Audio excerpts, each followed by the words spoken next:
Bienvenidos a El Solidario Vive la Noticia. Aquí está el nuevo Solidario con todo lo necesario para entender la información y todos los argumentos en voces de los expertos para reforzar tu opinión.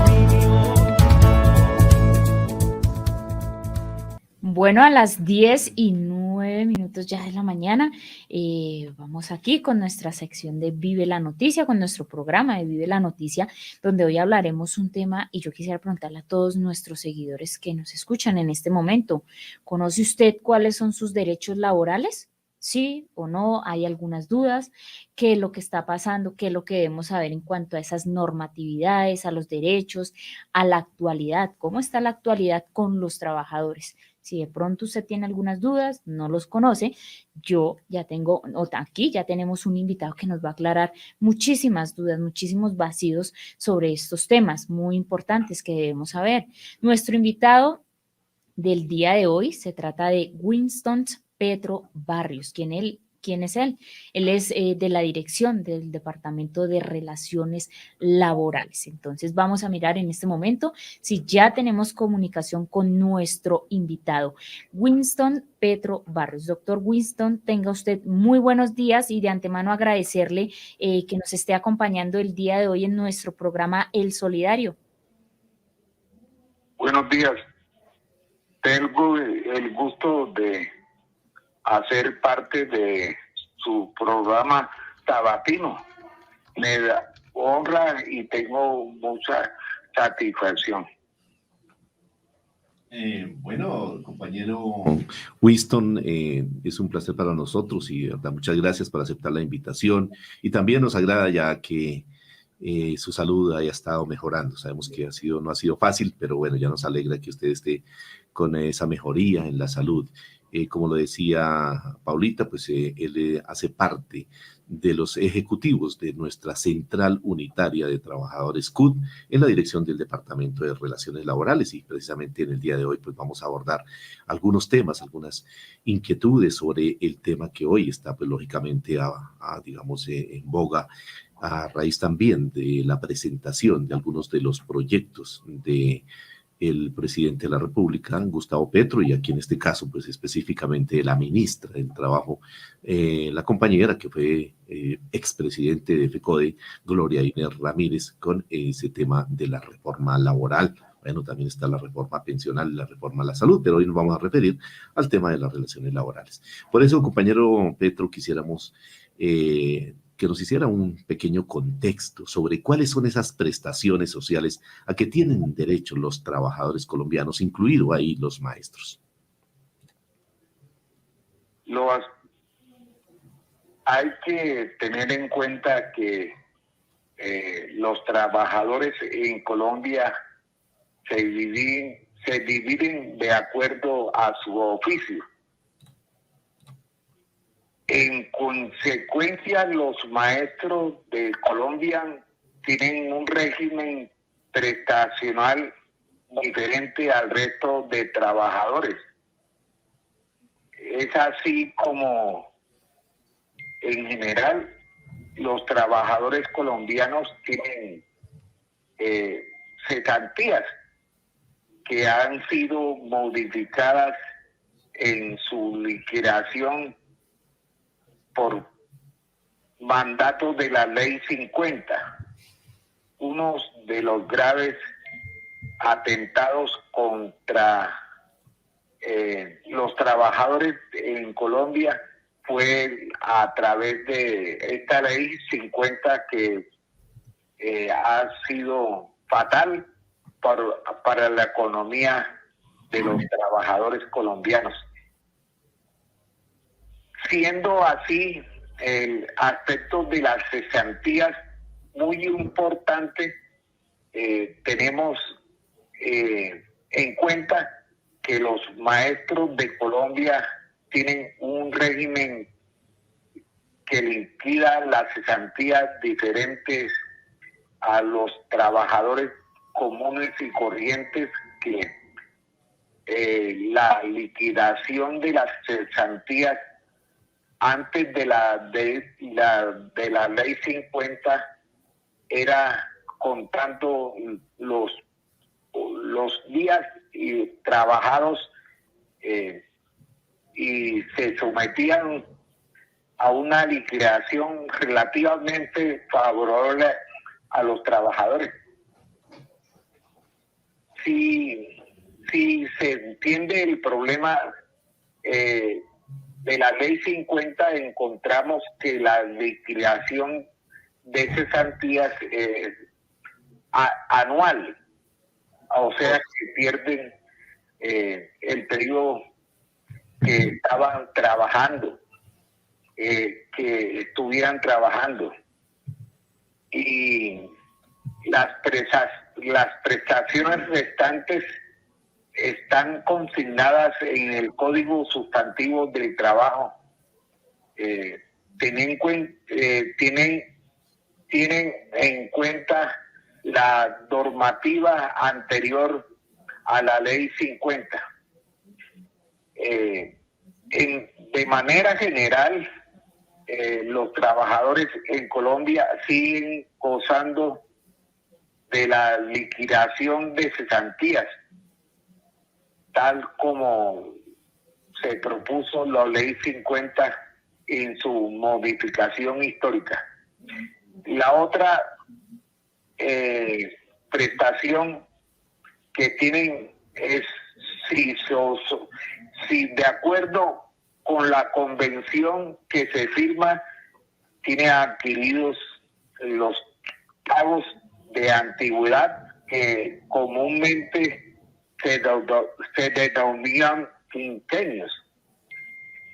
Para el magisterio hay un régimen especial debido al estatuto docente y al nuevo estatuto establecido por el 1278. En general, los trabajadores en Colombia tienen a su favor la contratación colectiva si es a término indefinido, tal como lo propone el gobierno de Petro en la reforma laboral que tiene preparada él con las centrales obreras y parte del empresariado. Yo creo que los auxilios están determinados convencionalmente. Hay un problema grave en materia de la negociación colectiva. La mayoría de los trabajadores de régimen privado han visto defender la operación sindicalizada y por consiguiente el número de convenciones colectivas. La cobertura de las convenciones colectivas es menor al 1% de la población laboral privada. Esto contrasta notablemente con el sector estatal, donde hay más de una cantidad mayor de trabajadores estatales consideraron solamente FECODE, que tiene una buena cantidad de afiliados en su seno. Tiene el 40 o más por ciento de los afiliados a la CUT. Y en general la negociación estatal involucra a más de 1.200.000 trabajadores del género estatal.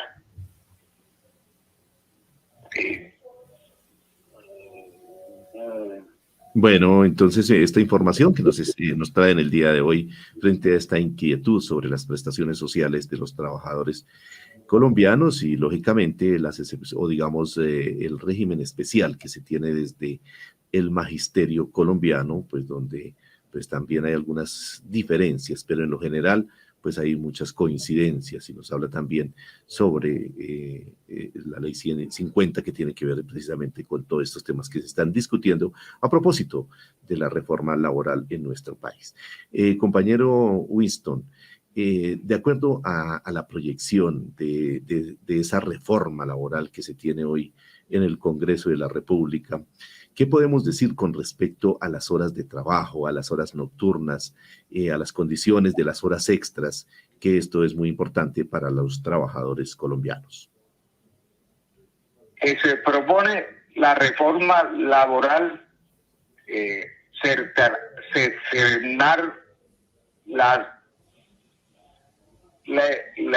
ley 789, o sea, devolverle los factores que antes estaban establecidos con el horario de 6 de la tarde, comenzaba el horario nocturno y se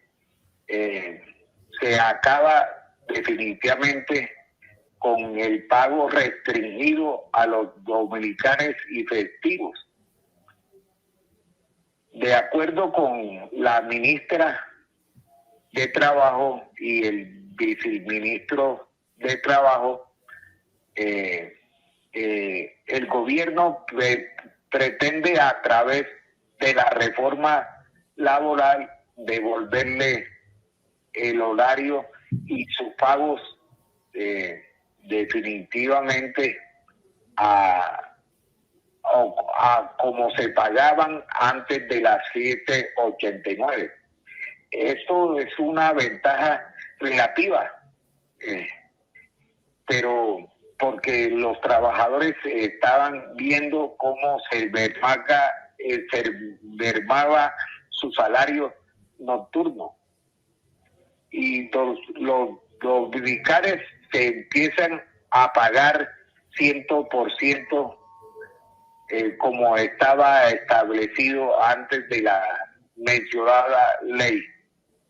O sea que hay un retorno a la situación anterior a los dispuestos por los 789, lo cual no pasa de ser un reconocimiento a la situación anterior. No, entonces esto es muy importante, entonces recobrar estos derechos que se ha perdido por parte de los trabajadores. Bueno, y sea la oportunidad también para hacer aquí un paréntesis. Desde la Federación también pues hemos hecho el análisis frente a estas reformas, tanto la reforma a la salud, la reforma pensional y la reforma laboral, las cuales apoyamos para el pueblo colombiano, pero también tenemos que decir que en el caso de los maestros, ninguna de estas reformas pues tocará las situaciones que hoy se tienen en el magisterio colombiano. Paulita, sé que también tiene más inquietudes para nuestro invitado en el día de hoy, nuestro ejecutivo de la Central Unitaria de Trabajadores, el compañero Winston Petro. Así es, Miguelito. Bueno, yo quisiera pues preguntarle aquí a nuestro compañero Winston, compañero, ¿qué implicaciones tienen pues las 50 semanas acumulables para la pensión de las mujeres que han tenido, bueno, entre 1 y 2 hijos? ¿Cómo se plantea este tema? El planteamiento del gobierno en torno a las mujeres contiene un elemento de gracia para aquellas que tengan 1 o entre 3 hijos,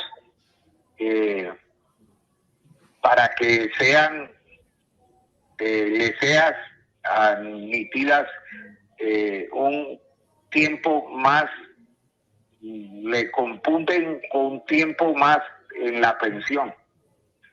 Pero no sé cómo va a operar eso. Yo tengo una noción que si de traducirse la reforma propuesta, va a traer consecuencias satisfactorias para la maternidad y en el hogar. Bueno, compañero Winston, mientras pues vamos a ver cómo avanza este tema de lo que ya pues aquí nos hacían pequeñas aclaraciones, yo quisiera saber, compañero Winston, ¿qué sucede con los fondos privados y la reforma pues en relación a los aportes que tienen que hacer los trabajadores que devengan más de 3 salarios mínimos legales vigentes? La mayoría de los trabajadores colombianos están laborando sin obtener un salario mínimo, y los que devengan más de 3 salarios mínimos quedarían en el pilar semi-contributivo. Yo tengo la reserva que la reforma pensional del gobierno presentada a través de pilares no resuelve el problema de los colombianos en su pensionamiento. Lógicamente, mis reservas no pueden ser explicadas por medio simple de una entrevista. Lo que sí aseguro es que la política de pilares no es provechosa para el sector mayoritario de los trabajadores. ¿Por qué digo esto? Porque la existencia de los fondos privados de pensiones no se toca en la reforma.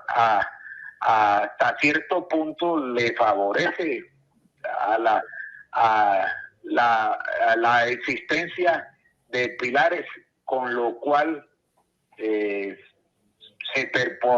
perpetúa la aparición de los fondos privados. Eso es lo que tengo que decir al respecto.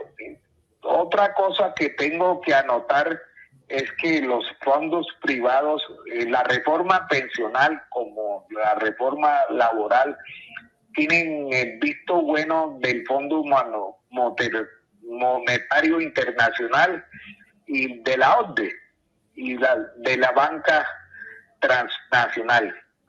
Ese hecho definitivamente no marca el asunto, sino que revela el carácter neocolonial del país, que no va a desaparecer con el gobierno de Gustavo Petro. Bueno, son las 10 de la mañana, 27 minutos, 10 de la mañana, 27 minutos. Avanzamos a esta hora con el solidario, con nuestro invitado en el día de hoy, los temas que tenemos aquí al orden del día, para que podamos así tener claridad sobre este tema tan importante para los trabajadores de nuestro país frente a los derechos laborales, la normatividad, cómo se encuentra actualmente la situación frente a las propuestas del gobierno en la reforma laboral.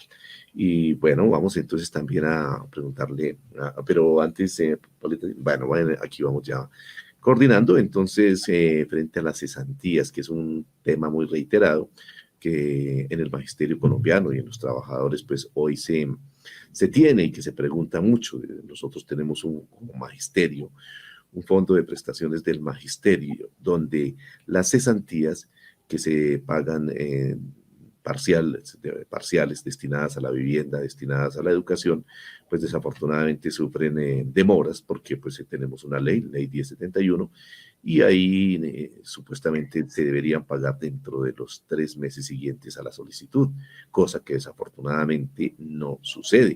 Y hay gente o compañeras que pasa hasta un año y no se cumple. Por eso tenemos que pelear para que la FIDU previsora, que es la que maneja los recursos de nuestro fondo de prestaciones del magisterio, en ese sentido se dé a cumplir con estos tiempos y realmente se hagan los procesos de manera oportuna, transparente, cosa que desafortunadamente no ha ocurrido.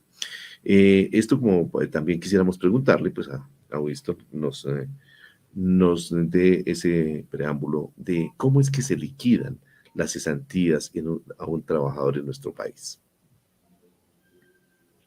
Eso se liquida de la siguiente manera: mediante el promedio de los salarios obtenidos en el último año, da una suma exacta, luego se divide por los días trabajados y se encuentra dividido entre, sumando los aportes que tienen que implicar el 15% de la suma total anual. Se liquida anualmente.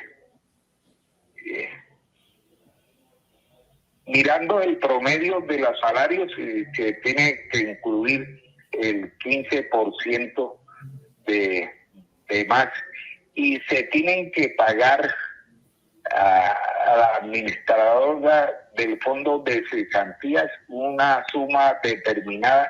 No sé en cuánto corre porque hay alzas frecuentes en los cobros de la sociedad administradora de cesantías. La liquidación pasa a la liquidación anual. Antes se hacía con base en el registro de los meses trabajados y de los días trabajados. En cambio, hoy apenas se instaló la ley 50, cambió, porque una liquidación anual deja de lado la antigüedad.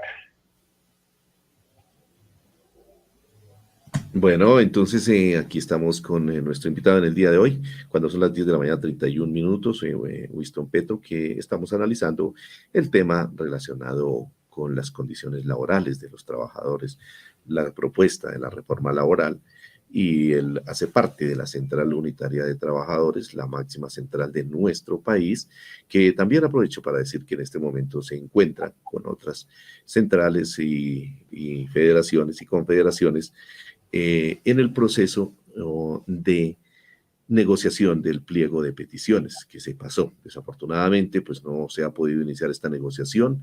Aprovecho pues también para reforzar lo que ahora decíamos en las redes sindicales. Desafortunadamente, a veces hay sindicatos que llamamos de papel, que en vez de ayudar en una negociación de esta naturaleza, entorpecen, porque a veces hay intereses particulares de por medio y no permiten que nuestros negociadores, como en el caso de la CUT, que es nuestra central, pues se pueda avanzar. Por eso estamos exigiendo desde aquí a la ministra del Trabajo, la doctora Gloria Inés Ramírez, para que en ese sentido, pues digamos, ya con el censo electoral que se tiene de cada una de los sindicatos de las federaciones, se pueda iniciar rápidamente este proceso de negociación, porque el tiempo avanza. El pasado 28 de febrero se radicaron los pliegos, tanto estatales como también de nuestra federación, y pues ya hoy estamos a 15 de abril y desafortunadamente no se inicia esa negociación, y hay bastantes puntos ahí que los trabajadores y también el magisterio colombiano está esperando.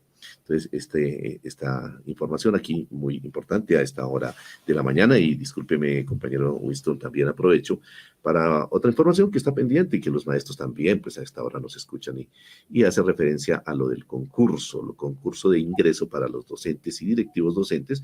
Entonces, la Comisión Nacional del Servicio Civil informa que será publicada la citación, donde vendrá la fecha, la hora y el lugar para la presentación de la prueba de la entrevista. Entonces viene la prueba de la entrevista a los aspirantes inscritos para las zonas no rurales. Recuerden que hay dos modalidades, las zonas no rurales y las rurales. Entonces, para los inscritos en las zonas no rurales, la entrevista entonces se dará así: el próximo 21 de abril en la ciudad de Bogotá y el 24 de abril en las otras ciudades. Entonces es importante que se consulte ahí en la página de la Comisión Nacional de Servicio Civil la guía de orientación Repito, la entrevista solo aplica para los inscritos en las zonas no rurales. Entonces, información que aprovechamos aquí para los maestros o aspirantes a ingresar a la carrera docente. Bueno, retomando nuevamente con el compañero Winston Petro, podríamos, digamos, en este momento dar la explicación a nuestros seguidores en las redes sociales que hasta ahora están en sintonía del Solidario, aspectos tan importantes como en qué consisten las licencias de luto, la ley de María, las licencias de paternidad, la licencia de maternidad, que es importante tener este dato ahí en voz directa de nuestro ejecutivo de la CUD, Winston Petro. Un comentario que me obliga a hacer la intervención tuya sobre la negociación estatal. Perfecto. El gobierno tomó la determinación hace rato de pedir registro sindical a quien lo solicite, dando así autorización a la creación de centrales obreras y federaciones que se multiplican de acuerdo con la situación conflictiva que viven los trabajadores siendo sindicalizados, porque una mañana amanecen indispuestos con la dirección del sindicato o de su federación, fundan un sindicato diferente, una federación diferente y usa su central sindical diferente a la que le dieron en oficio principalmente a ellos. En ese sentido se ha multiplicado la constitución de los sindicatos. Parece que en buena forma los sindicatos que atraviesan el número de 18,000 mal contados, según el censo sindical, que no aparece registrado, da motivo a que la negociación estatal sea tan concurrida por parte no solo de las centrales tradicionales, históricamente tradicionales, dando así motivo para un espectáculo que en suma de cuentas es perjudicial para todos aquellos trabajadores que anhelan un resultado positivo. El responsable de esto es el gobierno. No cabe duda que el gobierno o los anteriores gobiernos han permitido y permiten a la abundancia de sindicatos y de federaciones y de centrales sindicales, dando así por anticipado el gobierno que se guarda las cartas sobre la negociación estatal, espera que los trabajadores y sus sindicatos se vuelvan en muchas contradicciones, a veces de manera desobligante, pensando que la tienen fácil, el gobierno la tiene fácil, espera sencillamente que los sindicatos y las centrales obreras se desgasten en una zambra interna que no deja de preocupar a aquellos que están interesados en darle un rumbo completo a la negociación estatal. Yo creo que de seguir así, perderían los trabajadores y las centrales obreras, todas.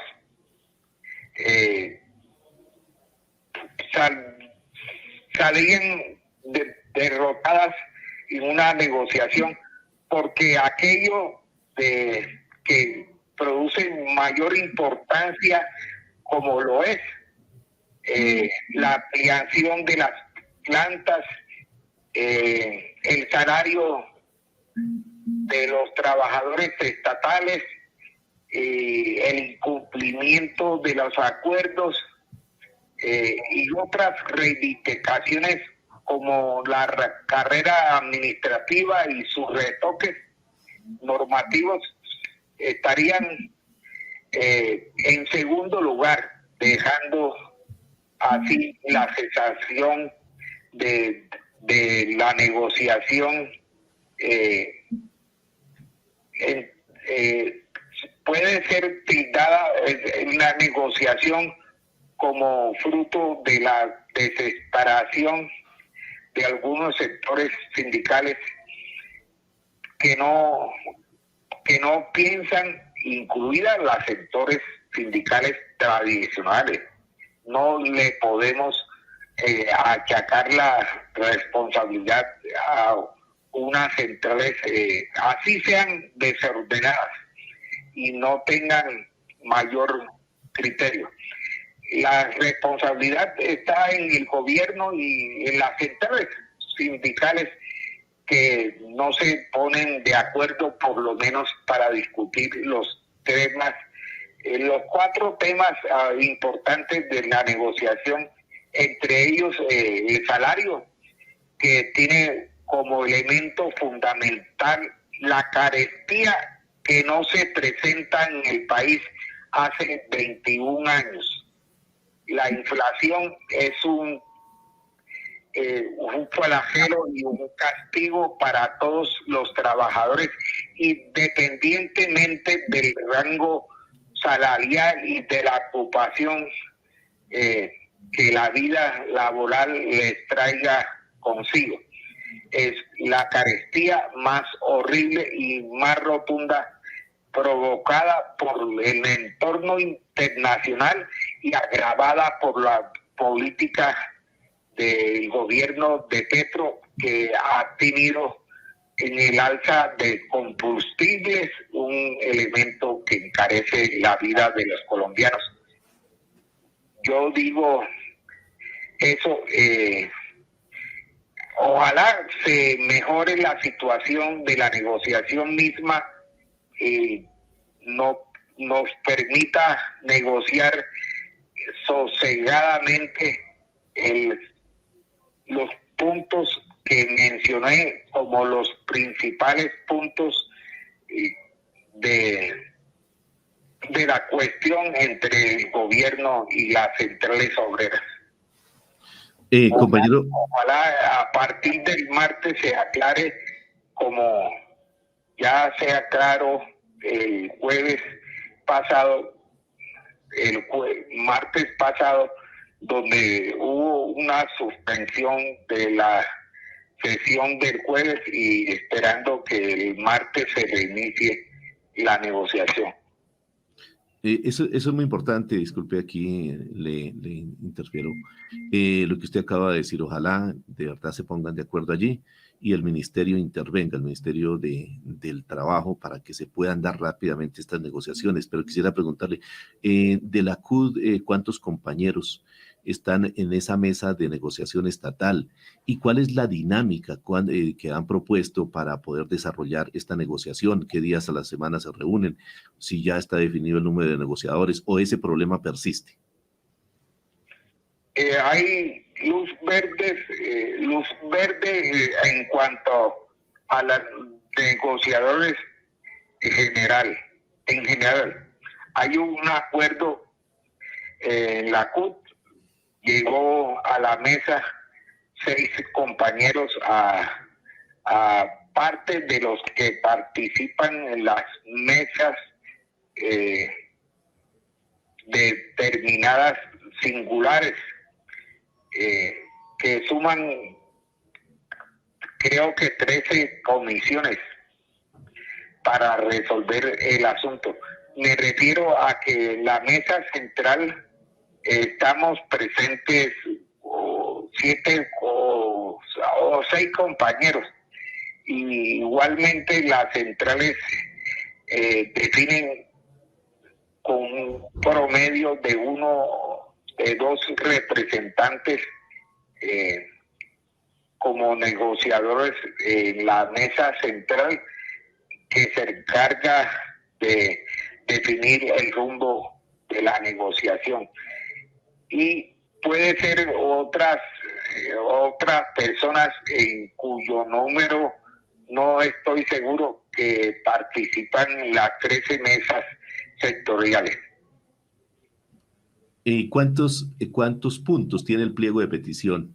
¿Lo van a unificar o se mantiene ese número grandísimo que inicialmente se tenía? El criterio es unificar los puntos. Son aproximadamente 2.000 puntos que están integrados en el pliego estatal según la normativa establecida por el decreto 160, que habla de que el primer paso antes de empezar la discusión se debe unificar del asunto de los pliegos. O sea que cada pliego se integra o se unifica en un pliego común, en un pliego único. Ya ese paso está dado. Bueno. Se empieza a discutir el pliego nacional único. Bueno, entonces ahí ustedes ven la cantidad de puntos en esta mesa estatal, una cosa exagerada. Y pues eso no permite, lógicamente, que se den los tiempos la negociación. Esperamos pues que se den los avances, pero también aprovechamos para decir el pliego de peticiones de FECODE, que todavía no se ha iniciado la negociación, contiene apenas 51 puntos, que son bien complicados. Y entonces yo me imagino negociando 2.000 puntos, cómo va a ser allí la situación. Por eso FECODE, a través de la lucha de las últimas negociaciones, a partir, como lo decía el compañero Winston Petro, del decreto 160, negociaciones de 2015, de 2017, 2019, 2021 y 2023, pues ha logrado tener un capítulo especial FECODE de educación para poder trabajar, lógicamente, un número de puntos, digamos, más razonable. En ese sentido, pues esperamos que pronto el Ministerio de Educación pues dé vía libre a arrancar esa negociación y que no nos den más excusas allá, porque han estado con excusas que hasta que no se instalen las mesas sectoriales, ya se instaló la mesa estatal y pues nosotros tenemos un capítulo especial, ya debemos empezar a negociar. Por eso es muy importante toda esta información que nos está dando en el día de hoy el compañero Winston Petro. Bueno, pero teníamos aquí una pregunta pendiente aquí, digamos aquí, aprovechamos para esa información tan importante de la negociación que Paulita también tiene para nuestro invitado. Bueno, aquí retomando un poquito sobre esta pregunta, como ya lo habíamos planteado, lo habían preguntado mi compañero Miguel, compañero Winston, hablemos un poquito sobre lo que ya habíamos preguntado, licencia de luto, cómo va esto de la Ley María, licencia por paternidad y la licencia de maternidad. Hablemos un poquito de los aspectos que conciernen a estas licencias, compañero Winston.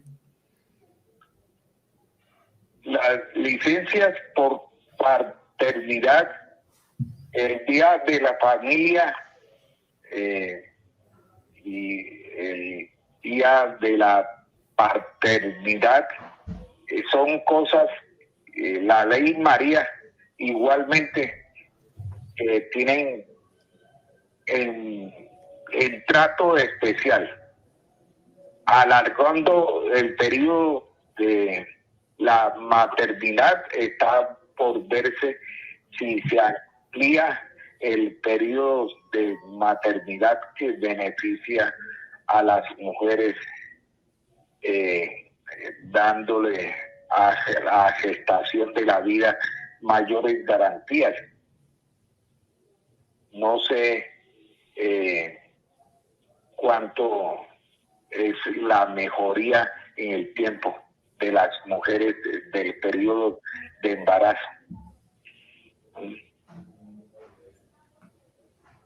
Eso constituye un elemento de consideración estatal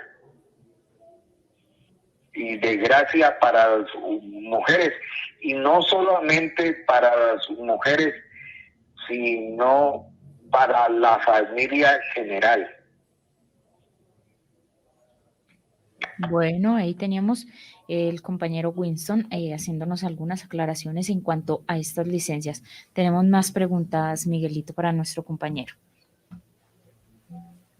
Bueno, Paulita, frente a algunas situaciones ya del régimen de los maestros, Winston Petro pues nos puede dar aquí también alguna información que pues seguramente muchos conocemos, pero no sobra aquí en este espacio aprovechar para lo que significa el régimen especial. Esa palabrita, régimen especial que tiene el magisterio colombiano, ¿qué significa para un docente pertenecer a él? Significa una obtención de mayores garantías producto de la lucha del magisterio y específicamente de FECODE. Un maestro se siente muy protegido por el régimen especial en cuanto la normativa estatal tiende a favorecer a los maestros en gracia y en virtud de las luchas alcanzadas, porque no ha sido gratuito la obtención de un régimen especial que da cuenta de la salud y de la antigüedad para los maestros. Hay maestros que obtienen una pensión de gracia. Ya va a desaparecer la generación de maestros que la tienen, y mediante el ejercicio docentes que practican obtienen una pensión en derecho, y más que eso pueden ejercer la profesión docente también, continuar ejerciendo la profesión docente, mientras que un maestro común y corriente se vincula al nuevo escalafón, nuevo estatuto del 1278, y conviene hacer uso de la antigüedad y pasando pruebas pasa el examen de comprobación de los ascensos que lo permite el escalafón. Quiero decir con esto que los maestros tienen un régimen especial que no pueden perderlo, y a la final deben obtener un estatuto único docente que contenga las principales reivindicaciones de los maestros de todo Colombia. Yo me imagino que esa es el objetivo especial del FECODE en la negociación estatal, en medio de la negociación particular que ellos tienen abriéndose paso a través de la fuerza de los maestros que obtuvieron un capítulo especial en la negociación colectiva estatal. Eso. Bueno, compañero Winston, acerca de lo que usted ha venido hablando en cuanto a las pensiones de nuestros maestros en Colombia, yo quiero aquí, como para La vida es un camino en el que los sueños.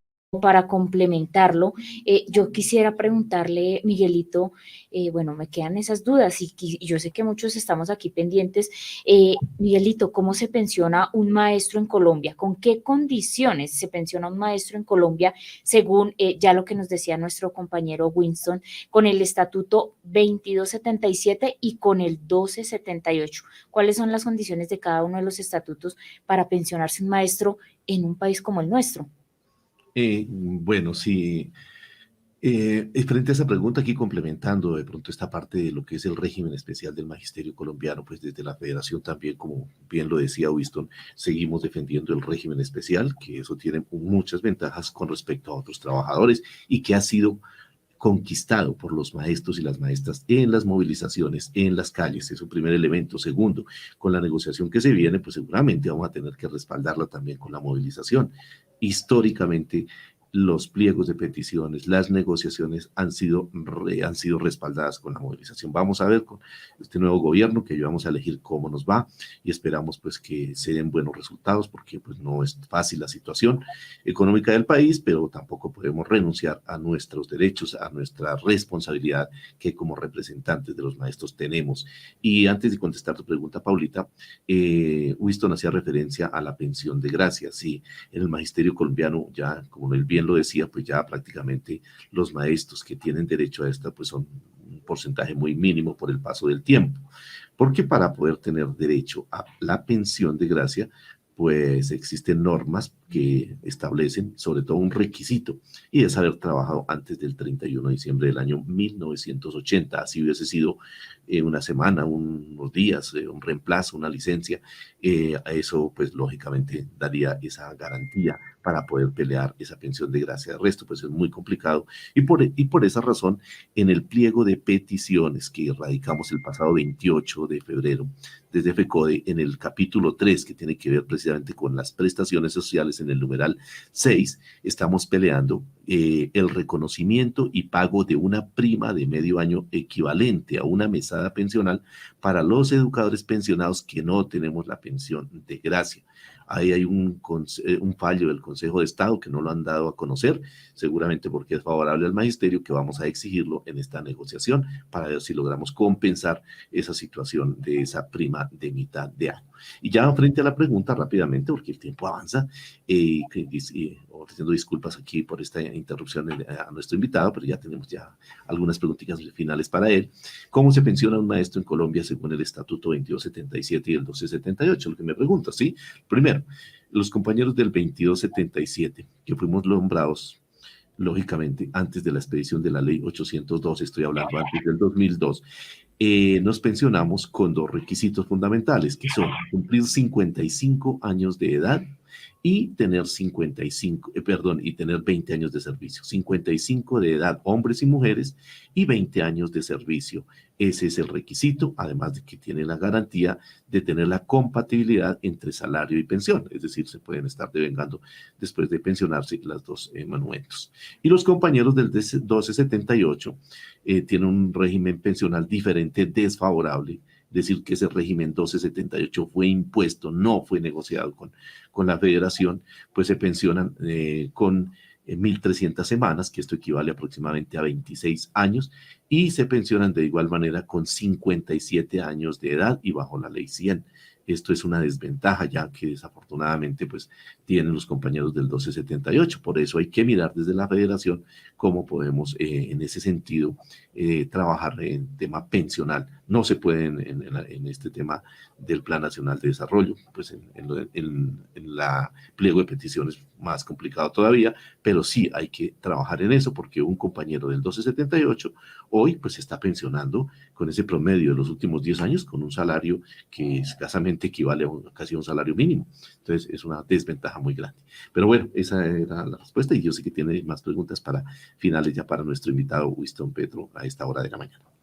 Bueno, Miguelito, también gracias por complementar esta información y usted lo ha dicho, se nos acaba acá el tiempo, tenemos muchísimas preguntas, muchísimas dudas, pero bueno, pasando a otro tema también que es importante para nuestros maestros, el compañero Winston quisiera que me respondiera, bueno, ¿qué son como, bueno, para nuestros asociados, pues nuestra audiencia, pues una pedagogía con relación a las condiciones laborales de los trabajadores es muy importante y quisiéramos saber, compañero Winston, ¿qué son los parafiscales y quiénes deben cancelar estos rubros? Los parafiscales tienen una destinación específica de los impuestos, los cobros de cada trabajador tienen un destino específico, habida cuenta de que se les descuentan y sus rentas están alrededor de un posible ayuda a ciertas instituciones u obras sociales. Me refiero a que parte de los parafiscales surten algunas instituciones como el bienestar familiar, que hace años se le descontó la suma de los parafiscales. Sigo pensando que el criterio de los parafiscales incorpora un auxilio para aquellas obras sociales o instituciones que se ubican en el margen el beneficio para el social, como el bienestar familiar.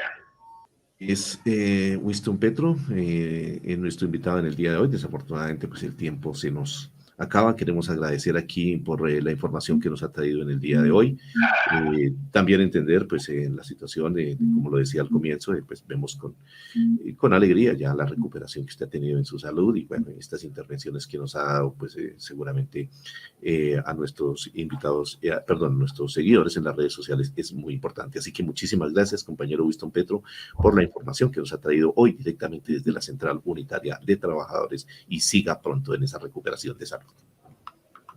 Le agradezco la invitación a ustedes dos y a la cooperativa.